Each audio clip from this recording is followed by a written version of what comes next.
Goggles or eye shields, as we just heard, as well as social distancing. Some very concerning statistics in the US. Definitely, the virus has not been put under control here, and it kind of shows the impact of the rhetoric that conservatives and President Trump have done over the last 6 months, where they have been very skeptical of masks until recently. President Trump has only been seen wearing a mask several times in public.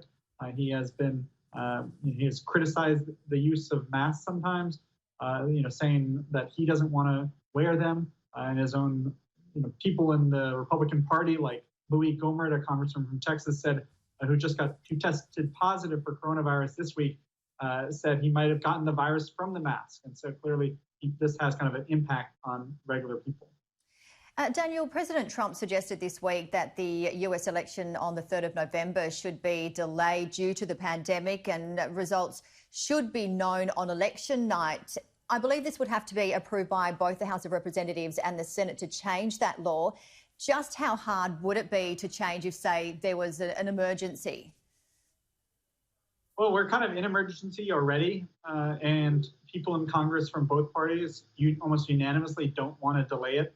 And so I would be shocked if it actually got delayed, because it would kind of subvert democracy.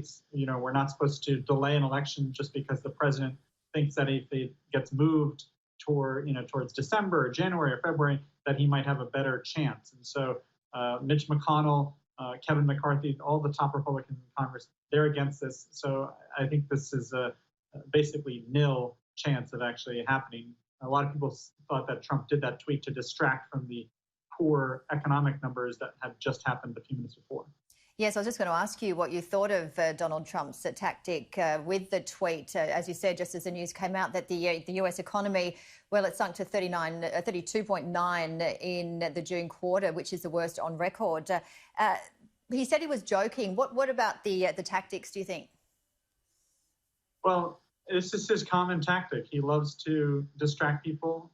He wants journalists to write about his latest outrageous tweet instead of actually talking about something that is more critical and more negative towards him. And so he was pretty successful yesterday because the cable news networks and other news organizations and Twitter spent most of Thursday talking about his election threat, even though he has no power to actually make that happen, instead of the poor economic numbers as a result of the lockdowns where we we opened some of the economy back, we shut it down again, and so this seesawing economy that Trump has created. Yeah, and unemployment benefits have expired. Still 30 million people on unemployment benefits, I believe, and roughly 6 people for every 1 job available. What happened during talks at the White House on extending these payments?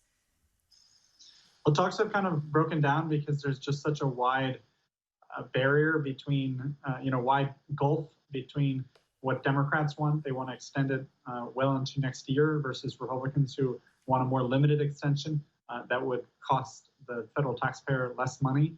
And so they're going to continue to negotiate through the weekend. And so we might see a deal next week. But it's kind of the process has broken down in Congress. And a lot of people are wondering why they didn't address this weeks ago or months ago instead of waiting to the last minute. The race is on for the White House, only 3 months away now. Who is on the shortlist to be Joe Biden's running mate? So there are several names that seem to be at top of mind. There is Susan Rice, President Obama's former national security advisor. There is Karen Bass, Congresswoman from California. And there's also Val Demings, who is a congresswoman from Florida. And Kamala Harris, the senator from California, all are African-American women. And so that would help shore up that constituency. Biden has promised to pick a woman to be his VP nominee. And so this would be only the 3rd time a woman is on a ticket like that, and only the first where they're actually leading in their race for the White House.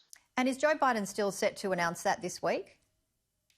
Yeah, in the next 7 days, I think we're likely to see a announcement. So people in DC are, betting dinners on who's going to actually get it.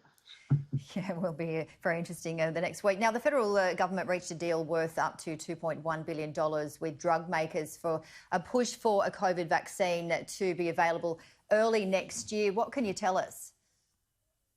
Well, this is a long-term, they're basically investing in the private sector to make therapeutics and vaccines possible.